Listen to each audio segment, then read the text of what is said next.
சோதனையான காலகட்டத்திலே நாம் என்ன செய்ய வேண்டும்?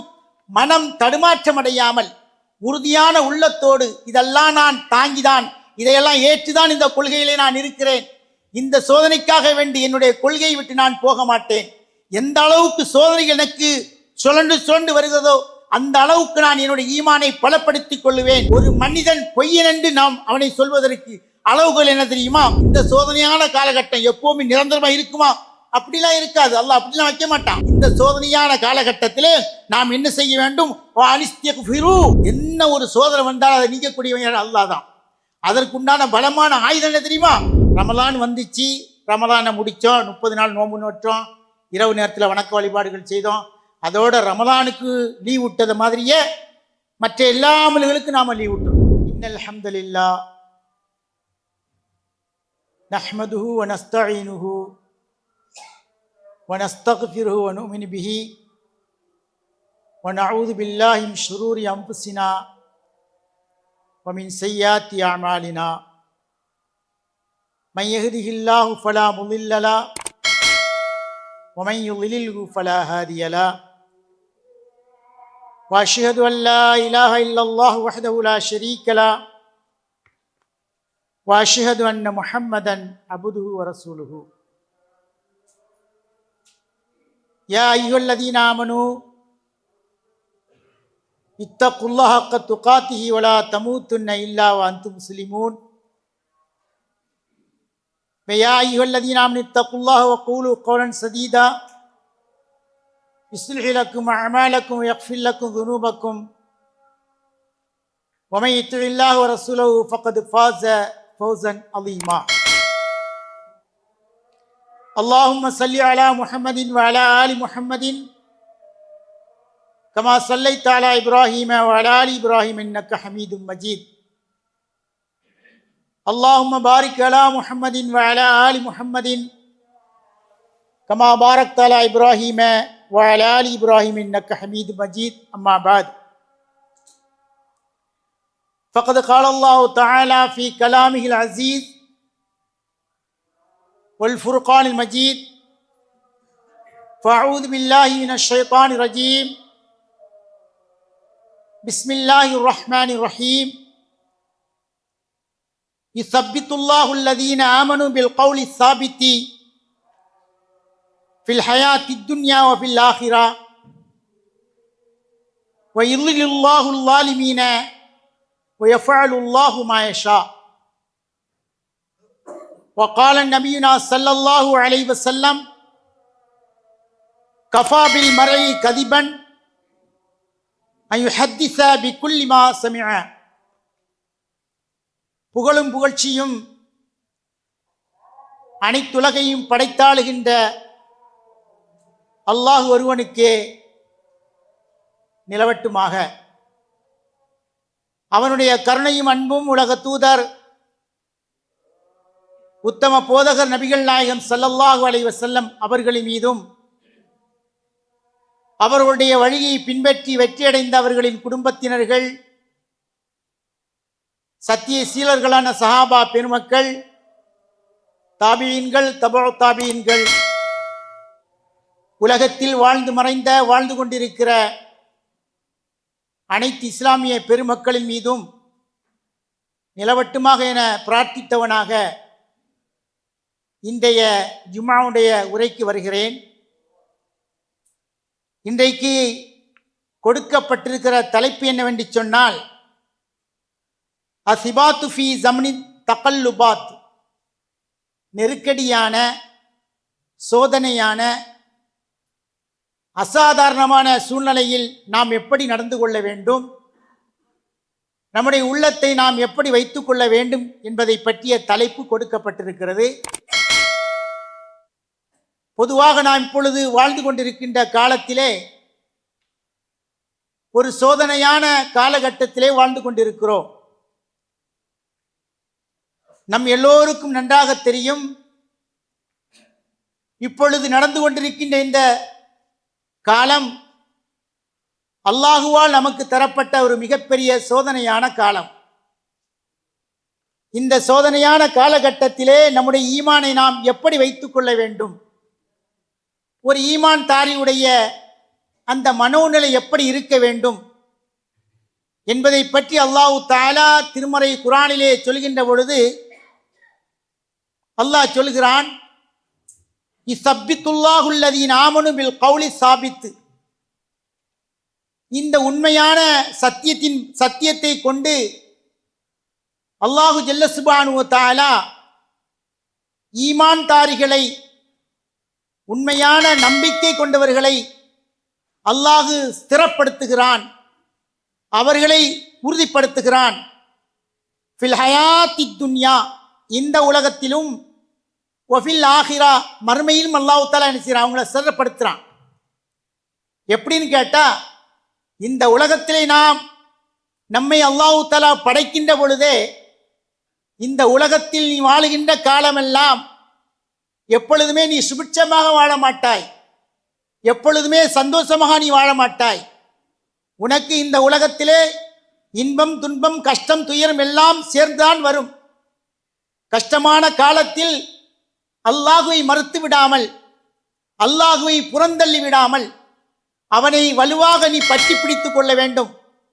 அப்படி பற்றி பிடித்து நடந்து கொண்டால் உனக்கு அல்லாஹு ஜல்ல சுப்ஹானஹு வ தஆலா உன்னுடைய உள்ளத்தை இந்த சோதனையான நெருக்கடியான இந்த காலகட்டத்தில் அல்லாஹ் தஆலா உறுதியாக வைத்திருப்பான்.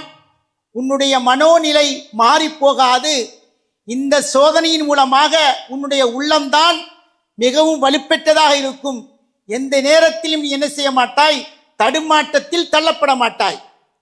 அது மட்டுமல்லாமல் ஒஃபில் ஆஹிரா, மறுமையிலும் நீ என்ன செய்வாய், உறுதியான இடத்திலே இருப்பாய். நீ இந்த உலகத்திலே ஏற்பட்ட அந்த சோதனைக்காக வேண்டி அல்லாஹ் தந்த அந்த சோதனையை நீ பொறுத்து கொண்டு பொறுமையோடு நீ கொண்ட கொள்கையிலே உறுதியாக இருந்து நீ நடந்து சொன்னால், நீ அப்படி நடந்தாய் என்று சொன்னால் அல்லாஹு ஜல்ல சுப்ஹானஹு வ தஆலா மறுமையிலே உனக்கு என்ன செய்வான், அதன் பயனாக மிகப்பெரிய வெற்றியை தருவான் என்று அல்லாஹ் தஆலா சொல்லிவிட்டு சொல்கிறான். வயுல்லிலுல்லாஹுல் ஸாலிமீன, அநியாயக்காரர்களை அந்த அநியாயத்திலேயே அல்லாஹ் தஆலா விட்டு விடுகிறான். வயஃபஅலுல்லாஹு மா யஷா, அல்லாஹ் தான் நாடியதை செய்வான். யாருக்கு என்ன நாட வேண்டுமோ, யாருக்கு எதை செய்ய வேண்டுமோ அல்லாஹு ஜல்ல சுப்ஹானஹு அதை செய்து முடிப்பான் என்று திருமறை குர்ஆனிலே சூரத் இப்ராஹீமில் நமக்கு சொல்லி காட்டுகிறான். அப்படி என்று சொன்னால் இந்த சோதனையான காலகட்டத்திலே நாம் என்ன செய்ய வேண்டும், மனம் தடுமாற்றம் அடையாமல் உறுதியான உள்ளத்தோடு இதெல்லாம் நான் தாங்கிதான், இதையெல்லாம் ஏற்றுதான் இந்த கொள்கையிலே நான் இருக்கிறேன், இந்த சோதனைக்காக வேண்டி என்னுடைய கொள்கையை விட்டு நான் போக மாட்டேன். எந்த அளவுக்கு சோதனைகள் எனக்கு சுழண்டு வருகிறதோ அந்த அளவுக்கு நான் என்னுடைய ஈமானை பலப்படுத்திக் கொள்ளுவேன், ஒருபோதும் தடமாற மாட்டேன் என்கின்ற உள்ளத்தோடு இருக்க வேண்டும். அதை தான் இந்த சோதனையான காலகட்டத்தில் நான் கடைபிடிக்க வேண்டிய ஒன்று. அது மட்டுமல்லாமல் இந்த சோதனையான காலகட்டத்திலே எந்த ஒரு செய்தி நமக்கு ஏற்பட்டாலும், எந்த ஒரு தகவலை நாம் கேட்டாலும் உடனடியாக என்ன செய்யக்கூடாது, விரைந்து அந்த செய்திகளை நாம் பரப்பக்கூடாது. அது நமக்கு மிகப்பெரிய பின்விளைவை தரும். எந்த ஒரு செய்தியை நாம் இன்னை முகநூலிலே பொது ஊடகத்தில் எந்த ஒரு செய்தி வந்தாலும் உடனடியாக அதை பரப்புவதன் மூலமாக, அதை பிற மக்களுக்கு எட்டி வைப்பதன் மூலமாக நமக்கு பாரதூரமான விளைவை நமக்கு ஏற்படுத்தும். அல்லாஹு ஜல்ல சுப்ஹானஹு வ தஆலா நமக்கு சொல்லி காட்டுகிறான். எவ்வளவு அழகா சொல்கிறான் பாருங்கள். யா அய்யுஹல்லதீன ஆமனு, ஈமான் கொண்டவர்களே, இன்ஜாக்கும் ஃபாசிகுன், ஒரு குற்றம் செய்யக்கூடியவன் நபையின் ஒரு செய்தியை கொண்டு வந்தால் ஃபத்தபையனு, நீங்கள் அதை தெளிவுபடுத்திக் கொள்ளுங்கள். அந்த செய்தி உண்மையா பொய்யா, அது ஃபேக்கான செய்தியா அல்லது நல்ல செய்தியா என்று நீங்கள் அதை தெளிவுபடுத்திக் கொள்ளுங்கள். அப்படி தெளிவுபடுத்திக் கொள்வதன் மூலமாக அது தெளிவடைந்து விட்டால் அதன் மூலமாக உங்கள் பயன் இருக்கிறது. அது அல்லாமல் அந்த செய்தியை நீங்கள் பொய்யென அதை தெளிவுபடுத்தி உண்மைப்படுத்தி சொன்னால் ஃபத்தபையனு அன் துஸ்பிஹு கௌமல் பிஜஹாலா, அறியாத்தனமாக இன்னொரு சமுதாயத்தின் மீது நீங்கள் குற்றம் இழைக்க கூடும். ஆகவே எந்த ஒரு செய்தி வந்தாலும் அந்த செய்தியை தெளிவுபடுத்தி அது உண்மையா பொய்யா என்று விளக்கம் பெற்றுக் கொள்ளுங்கள் என்று சொல்லிவிட்டு அல்லாஹ் சொல்கிறான். அப்படி அந்த செய்தியை நீங்கள் தெளிவுபடுத்தாமல் ஒரு சமுதாயத்தின் நீங்கள் குற்றம் புரிய நடந்தால் ஃபதுஸ்பிஹு அலாமா ஃபஅல்தும் நாதிமீன், அந்த சமுதாயத்தின் நீங்கள் குற்றமளித்ததற்காக வேண்டி பிறகு நீங்கள் வருத்தப்படுவீர்கள், பிறகு நீங்கள் சங்கடப்படுவீர்கள். ஆகவே எந்த ஒரு செய்தியும் அவசரப்பட்டு பரப்பி விடாதீர்கள், அதிலே நீங்கள் கண்ணும் கருத்துமாக இருங்கள் சொல்லி அல்லாஹு ஜல்ல சுப்ஹானஹு வ தஆலா 1400 ஆண்டுகளுக்கு முன்னாலேயே இதை பற்றி நமக்கு சொல்லி காட்டியிருக்கிறான். அப்படி என்று சொன்னால் இந்த சோதனையான காலகட்டத்திலே நாம் என்ன செய்ய வேண்டும்? எந்த ஒரு செய்தி நாம் கேள்விப்பட்டாலும் சரி, அது உண்மையா பொய்யா என்று தெளிவுபடுத்திய பின்னால் தான் பிறருக்கு சொல்ல வேண்டுமே தவிர, பிறருக்கு எட்டி வைக்க வேண்டுமே தவிர, அதெல்லாமல் முன்கூட்டியே சொன்னால் அதனுடைய விளைவு மிக மோசமாக இருக்கு என்பதை அல்லாஹு ஜல்ல சுப்ஹானஹு நமக்கு சொல்லி காட்டுகிறான். அது மட்டுமல்லாமல் இந்த சோதனையான காலகட்டத்திலே லிசானக்குடைய நாவை பேணிக் கொள்ளுங்கள். நம்முடைய நாவின் மூலமாக எந்த ஒரு வார்த்தையும் வெளிப்படுத்தி விடக்கூடாது. நம்ம நாவின் மூலமாக யாரையும் அனாவசியமாக திட்டிவிடக்கூடாது, யாரின் மீதும் பழியை சுமத்தி விடக்கூடாது. அது மட்டும் இல்லாமல் ஒதுபுத்து அக்லாமக்கும், உங்களுடைய கலம் பேனா இருக்கிற பேனாவை நீங்கள் பேணிக் கொள்ளுங்கள். தவறான ஒரு செய்தியை எழுதி அதை பரப்பினால் அதன் மூலமாக மிகப்பெரிய சங்கடத்துக்கு நாம் ஆளாகுவோம், அதன் மூலமாக பின் விளைவுக்கு நாம் ஆளாகுவோம். ஆகவே நாவை பேண வேண்டும், எழுதுகோலை பேண வேண்டும்.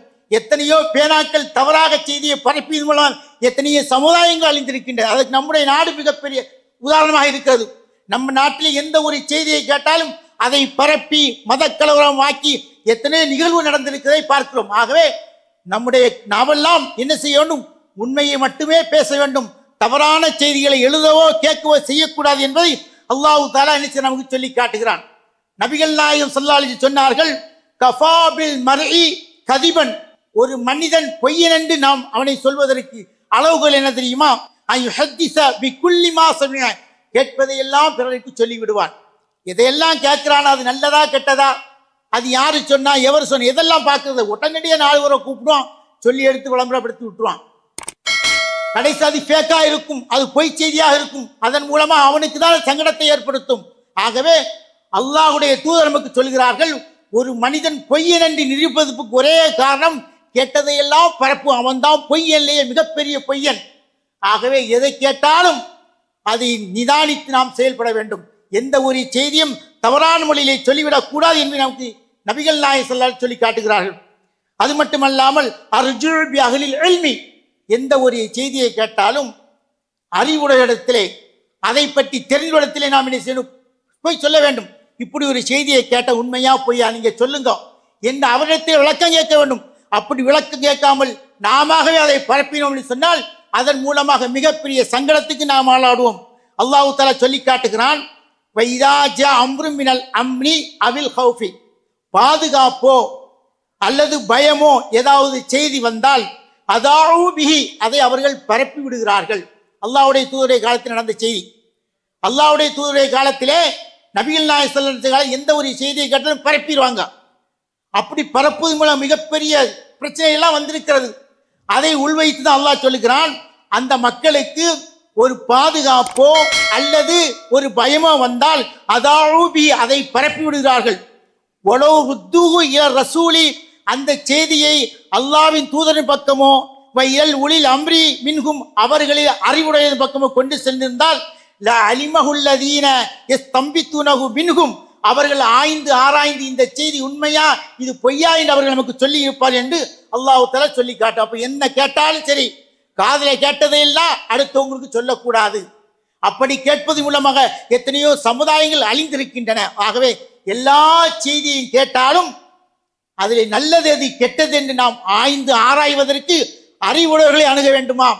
அப்படி அறிவுடையவர்களை அணுகி என்ன செய்யணும், அது நல்லதா கெட்டதா என்று தெரிந்த பின்னால் தான் 4 பேருக்கு சொல்ல வேண்டுமே தவிர நாம எந்த முடிவு எடுக்கக்கூடாது என்று அல்லாஹ் தஆலா சொல்லிவிட்டு சொல்கிறான், வலவுலா ஃபதுலுல்லாஹி அலைக்கும் வரஹ்மத்துஹு, அல்லாஹ்வுடைய அருளும் அன்பும் இல்லை என்று சொன்னால் லத்தபஅத்துமு ஷைத்தான இல்லா கலீலா, உங்களில் கொஞ்சம் பேர்களை தவிர மற்ற அனைவருமே நீங்கள் சைத்தானை பின்பற்றி இருப்பீர்கள். சைத்தானுடைய வேலை தானே இதெல்லாம். ஏதாவது ஒரு செய்தியை பரப்பி என்ன செய்வான், மக்களுக்கு மத்தியில் மிகப்பெரிய கலவரத்தை ஏற்படுத்தி விடுவான், 2 சமுதாயங்களை மோதவிட்டு விடுவான். இதை உலகத்திலே நாம் பார்த்து வருவோம். இதுக்கெல்லாம் காரணம் பொய்யான தகவலை மக்களுக்கு மத்தியிலே பரப்புவதுதான். அப்ப இந்த சோதனையான காலகட்டத்திலே நாம் என்ன செய்யணும்? மிகவும் விழிப்புணர்வோடு இருக்க வேண்டும். எந்த ஒரு செய்தியை வந்தாலும் மனதுக்கு வைத்துக் கொள்ள வேண்டுமே தவிர பிறருக்கு சொல்லி அதன் மூலமாக அநியாயத்தை நாம் தேடிக்கொள்ளக் கூடாது என்று அல்லாஹ் தஆலா நமக்கு சொல்லி காட்டுகிறான். அது மட்டும் இல்லாம இந்த சோதனையான காலகட்டம் எப்பவுமே நிரந்தரமா இருக்குமா? அப்படிலாம் இருக்காது. அல்லாஹ் அப்படிலாம் வைக்க மாட்டான். சிறிது காலம் இருக்கும், சிறிது காலத்தில் சென்று விடுவதற்கு வாய்ப்பு இருக்குது. அதற்காக நாம் என்ன செய்யணும்? அல்லாஹ்விடத்திலே பிரார்த்திக்க வேண்டும். அல்லாஹ் சொல்லுகிறான், இன்ன மஅல் உஸ்ரி யுஸ்ரா, நிச்சயமாக நல்லதோடு தான் கெட்டதும் இருக்கிறது. கஷ்டம் இருந்தா அது கஷ்டத்துக்கு பின்னாடி என்ன கெட்டது வரும், கெட்டதுக்கு பின்னாடி நல்லது வரும். இப்படிதான் அல்லாஹ் தஆலா மாறி மாறி வைத்திருக்கிறானே தவிர எப்பொழுதுமே ஒரு மனிதன் கஷ்டமே இருக்காது, எப்பொழுதும் ஒரு மனிதனுக்கு நல்லதும் இருக்காது, மாறி மாறிதான் வரும். ஆகவே இது மாறக்கூடிய ஒன்றுதான் என்று அல்லாஹ் தஆலா இந்த வசனத்தின் மூலம் சொல்லி காட்டுகிறான். அது மட்டுமல்லாமல் லி அன்ன ரஃபல் பிலாய் அஸ்பாபா, இந்த சோதனையான காலகட்டத்திலே நாம் என்ன செய்ய வேண்டும், அதற்காக நாம் என்ன முன்னெடுப்பு செய்ய வேண்டும் என்று சொல்கின்ற பொழுது அல்லாஹ் சொல்கிறான், வானிஸ்தக்ஃபிரு ரப்பக்கும், உங்களுடைய அல்லாஹ்விடத்தில் நீங்கள் பாவ மன்னிப்பு தேடுங்கள். நம்முடைய மௌத்து எப்பொழுது வரும் என்று சொல்ல முடியாது. எந்த இடத்திலே, எந்த ஊரிலே, எந்த நாட்டிலே என்று யாருக்கு சொல்ல முடியாது. நாம் பாவத்திலே உழந்து கொண்டிருக்கிறோம், அதன் மூலமாக கூட இந்த சோதனைகள் நமக்கு ஏற்படலாம். அப்ப என்ன செய்யணுமா, இந்த சோதனையான காலகட்டத்திலே நாம் என்ன செய்ய வேண்டும், அல்லாஹ்விடத்திலே பாவ மன்னிப்பு தேடுங்கள், வதூபு இலைஹி, அவன் பக்கம் நீங்கள் சென்று விடுங்கள், அவன் பக்கம் உங்களுடைய எல்லா விதமான தேவைகளையும், உங்களுடைய எல்லா விதமான அபிலாஷைகளையும், உங்களுடைய எல்லா விதமான எண்ணங்களையும் முழுமையாக அல்லாஹ்விடத்திலே ஒப்படைத்து விடுங்கள் என்று சொல்லிவிட்டு அல்லாஹ் சொல்கிறான். அப்படி நீங்கள் ஒப்படைத்தால் இம்மத்திற்கும் மத்தான் ஹசனா, உங்களுக்கு சிறிது இலா அஜலி முசம்மா, சிறிது காலம் உங்களுக்கு சுகமான வாழ்க்கையை தருவான். அது மட்டுமல்லாமல் குல்லதி ஃபலின் ஃபல்லஹு, ஒவ்வொரு நன்மை செய்யக்கூடியவருக்கும் ஃபல்லஹு, அவருக்குண்டான கூலியை அல்லாஹ் தஆலா கொடுப்பான் என்று சொல்லிவிட்டு அல்லாஹ் தஆலா எச்சரிக்கை விடுகிறான். வயின் தவல்லவ், நீங்கள் புறக்கணித்தால், வயின் தவல்லவ், நீங்கள் புறக்கணித்தால், ஃபைன்னி அகாஃபு அலைக்கும் அதாப யௌமின் கபீர், ஒரு மிக பிரமாண்டமான ஒரு நாள் வரும். அந்த நாளையிலே உங்களுக்கு என்ன செய்யும், அந்த தண்டனை வந்துவிடும் என்பதை நான் பயப்படுகிறேன். நான் இந்த சொல்கின்ற இந்த உபதேசம் அல்லாஹ்வுடைய தூதர் நபி அந்த மக்களை பார்த்து சொன்ன செய்தி. அல்லாஹ் என்ன செய்கிறான், தன்னுடைய தூதரிடத்தில் இந்த செய்தியை சொல்லி அந்த மக்களுக்கு நீங்கள் சொல்லுங்கள். இந்த சோதனையான காலகட்டத்திலே என்ன செய்ய வேண்டும், அல்லாஹ்விடத்திலே மன்னிப்பு தேட வேண்டும். எத்தனையோ பாவங்கள் செய்திருப்போம், எத்தனையோ குற்றங்களை செய்திருப்போம்.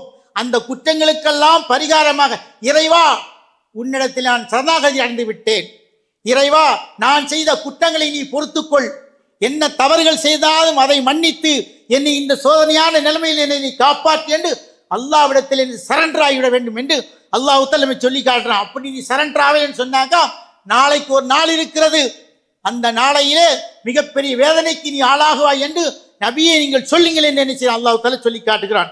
அப்ப என்ன செய்ய வேண்டும், இந்த சோதனையான காலகட்டத்தில் அல்லாஹ்விடத்தில் அதிகமாக பிரார்த்திக்க வேண்டும். அது மட்டுமல்லாமல் நபிகள் நாயகம் ஸல்லல்லாஹு அலைஹி வஸல்லம் நமக்கு மிக தெளிவாக சொன்னார்கள், என்ன ஒரு சோதனை வந்தால் அதை நீக்கக்கூடியவன் அல்லாஹ் தான். அதற்குண்டான பலமான ஆயுதம் என்ன தெரியுமா, துஆ தான். துஆ தான் எல்லாத்தையும் தோற்கடிக்க முடியாத ஒன்றே ஒன்று உண்டு என்று சொன்னால் அது துஆ தான். அந்த துஆவில தான் நம்முடைய எல்லா விதமான ஃபாய்தாவும் இருக்கிறது. துஆவில தான் அல்லாஹ் தஆலா எல்லாத்தையும் அடக்கி வைத்திருக்கிறான். அல்லாஹ் சொல்லி காட்டுகிறான், உங்களுக்கு ஒரு தீங்கி அல்லாஹ் தஆலா நாடிவிட்டால் சொன்னால் ஃபலா காஷிஃப இல்லா லஹு, அவனை தவிர வேறு யாரும் அதை நீக்க முடியாது, அவன் தான் விட்டான் இந்த சோதனையை, அவன் தான் அதை எடுக்கணும் என்று சொல்லிவிட்டு அல்லாஹ் சொல்கிறான். உங்களுக்கு அல்லாஹ் ஒரு நலவை நாடிவிட்டான்னு சொன்னால் ஃபலா ராத்தலி ஃபல்லிஹி, அந்த அவன் நாடிய அந்த நலவை, அந்த நல்லதை யாராலும் திரும்ப கொடுக்க முடியாது. கெட்டதை அல்லாஹ் நாடினாலும் அதை யாரும் தடுக்க முடியாதாம். அதுபோல் அல்லாஹ் தஆலா நமக்கு ஒரு நல்லதை நாடிவிட்டான்னு சொன்னால் அந்த நல்லதை நமக்கு வரதை விட்டு தடுக்கிறதுக்கு யாரும் கிடையாது என்று சொல்லிவிட்டு அல்லாஹ் சொல்கிறான், தன்னுடைய அடியார்களே தான் நாடிவதற்கு கொடுக்கிறான். ஏனென்று சொன்னால் ஒவ்வொரு கஃபூருர் ரஹீம், அவன் அல்லாஹ் மன்னிப்போனாக இருக்கிறான், கிருபையாளனாக இருக்கிறான். அப்போ இந்த சோதனையான காலத்தில் நாம் கையில் எடுக்க வேண்டிய ஒரே ஆயுதம் துஆ மட்டும்தான். 5 நேரமும் தொழ வேண்டும், அந்த தொழுகையிலே அல்லாஹ்விடத்திலே பிரார்த்திக்க வேண்டும். நம்முடைய குடும்பம், கோத்திரம், சொந்த பந்தங்கள் எல்லாம் நம்மை தாண்டி கடந்து எங்கேயோ இருக்கிறார்கள், நம்முடைய ஊரில் இருக்கிறார்கள். நாம் இந்த ஒரு சோதனையான நாட்டிலே என்ன செய்ய, சோதனையான காலகட்டத்தில் இருக்கிறோம். அப்ப என்ன செய்யணும், அல்லாஹ்விடத்தில் பிரார்த்திக்க வேண்டும். அந்த பிரார்த்தனை மட்டும்தான் இதை நீக்குவதற்குண்டான ஒரே ஆயுதமே தவிர வேறொன்றும் இல்லை. ஆகவே அதிகமாக அல்லாஹ்விடத்தில் பிரார்த்திப்போம், அல்லாஹ்விடத்தில் அதிகமாக மன்றாடுவோம், நம்முடைய குற்றங்குறைகள் அவனிடத்தில் ஒப்படைப்போம். மேற்கொண்டு குற்றங்குறைகள் செய்யாமல் இருப்பதற்கு நம்மை தயார்படுத்திக் கொள்வோம். அல்லாஹ் தஆலா அதற்குண்டான பாக்கியத்தை தருவானாக. பாரக்கல்லாஹ். அல்ஹம்துலில்லாஹ் வஸ்ஸலாத்து வஸ்ஸலாமு அலா ரசூலில்லாஹ். அம்மா பாது. அல்லாஹு ஜல்ல சுப்ஹானஹு வ தஆலா தன்னுடைய திருமறை குர்ஆனிலே சொல்கிறான், فخلف من بعدهم خلف اضاعوا الصلاة واتبعوا الشهوات فسوف يلقون غيا. பொதுவாக நம்ம என்ன நினைக்கிறோம்னு சொன்னாக்கா, ரமலான் வந்தால் மட்டும்தான் 5 நேரம் தொழணும், இபாதத்தில் ரொம்ப ஈடுபாடாக இருக்கணும், கொஞ்சம் பயபக்தியோட நல்லதை மட்டுமே செய்யணும், கெட்டதெல்லாம் கொஞ்சம் தள்ளி வைப்போங்கிற மனநிலையில் இன்னும் நம்ம பேரில் பல பேர் அப்படி தான் இருக்கிறாங்க. ரமலான் வந்துச்சு, ரமலானை முடித்தோம், 30 நாள் நோன்பு நோற்றோம், இரவு நேரத்தில் வணக்க வழிபாடுகள் செய்தோம், அதோட ரமலானுக்கு லீவ் விட்டது மாதிரியே மற்ற எல்லா அமல்களுக்கும் நாம் லீவ் விட்டுறோம். 5 நேர தொழுகையில் நாம் என்ன செய்யறதில்லை, அதிகமாக கவனம் செலுத்துறது இல்லை. நம்முடைய தொழில், நம்முடைய வேலை வாய்ப்பு, இதில்களை தான் நம்ம அதிகமாக கவனம் செலுத்துகிறோமே தவிர மற்றபடி நாம் என்ன செய்யறதில்லை. அதிகமான மக்கள் அப்படி தான் பார்க்குறோம். இன்னைக்கு இந்த ஜும்மால அவ்வளோ மக்கள் கூடி இருக்கிறாங்க. இதில் எத்தனை பேர்கள் 5 நேரம் கரெக்டாக தொழுகிறாங்கன்னு பார்த்தா சில பேர்கள் தான் இருப்பாங்க. அதிகமான பேருக்கு ஜும்மாக்கு ஜும்மா அவ்வளோதான், அந்த மாதிரி தான் இருக்குது. அப்போ அப்படிலாம் இருந்தால் நமக்கு ஏன் சோதனை வராது? தொழுகைங்கிறது ஆண்களுக்கு கட்டாய கடமை, பெண்களுக்கு இருக்குது. பெண்களுக்கு கூட அவங்களுக்கு அந்த மாதவிலக்கு காலத்தில் தொழுகை விடுறதுக்கு அவங்களுக்கு அனுமதி இருக்குது. அதை மீண்டும் செய்ய வேண்டிய அவசியம் இல்லை.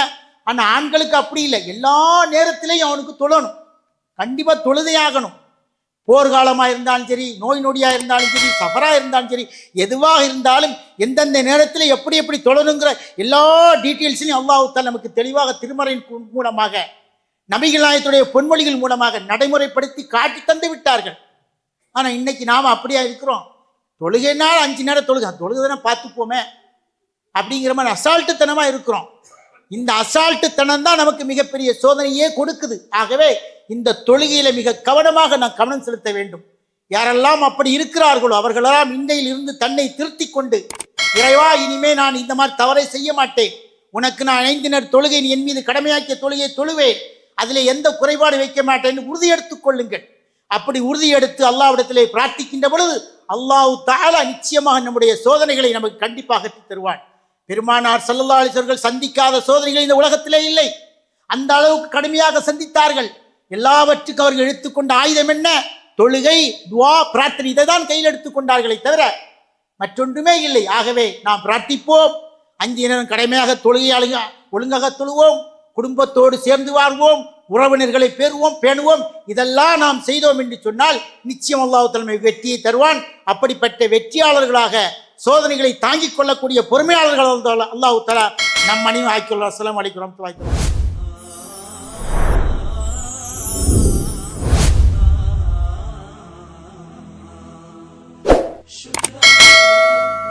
شكرا هديت قلبي شكرا.